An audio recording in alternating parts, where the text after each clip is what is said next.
Hello, my name's Christella Antoni and I'm a consultant speech and language therapist, and one of the things I specialise in is voice feminisation and voice masculinisation. Many people transitioning gender will undergo lots and lots of treatments and sometimes surgeries, and one of the things that might stay elusive in their treatment is how to access speech and language therapy to help them modify their voices. For those individuals seeking to change their voice, help is out there and it's getting easier to access it. When I first started 20 years ago, that wasn't necessarily the case. I started at Charing Cross Hospital with a 10-month waiting list and very few other therapists that I could refer clients to. Over the last 20 years, I've developed the Antoni treatment model, and since 2001, I've been training other therapists, helping them achieve skills in this area. Many people have come to me saying they didn't think anything could be done about their voice, but that's not the case. It takes a little bit of work, but also some guidance from an experienced clinician, and the whole voice can change. Using simple exercises, the voice can be modified just by learning how to place the voice in a different place. For example, if you place your hand on your upper chest and you say "ah," you will feel vibration behind the palm of your hand, and that's what's called chest resonance.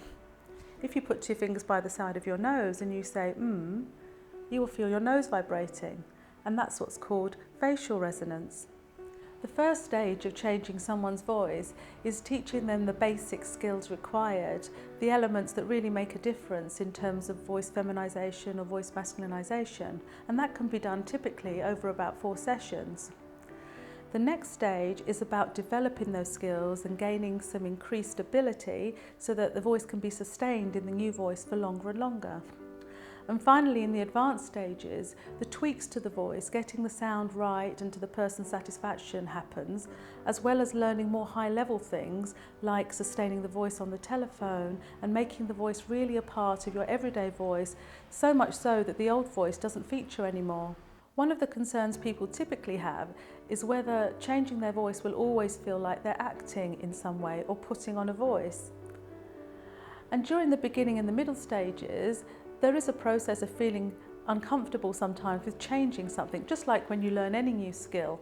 But the goal is that the voice will become synthesized into one voice that will be your voice, that there isn't 2 voices going on. Generally, people tend to have very good outcomes from voice feminisation or masculinisation as long as they stick to the course of therapy and have a little bit of motivation and some time to practice. Here are some examples of people I've worked with over the years.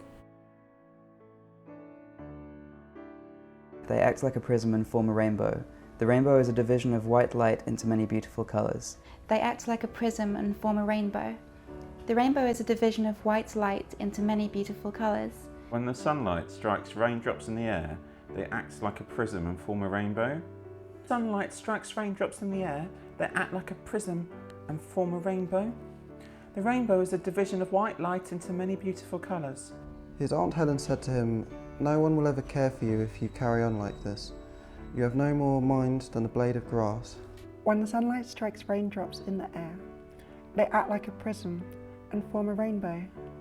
The rainbow is a division of white light into many beautiful colours. So if you're considering voice feminisation or voice masculinisation, then I do advise you to seek the services of a speech and language therapist like me who can help you on your voice journey.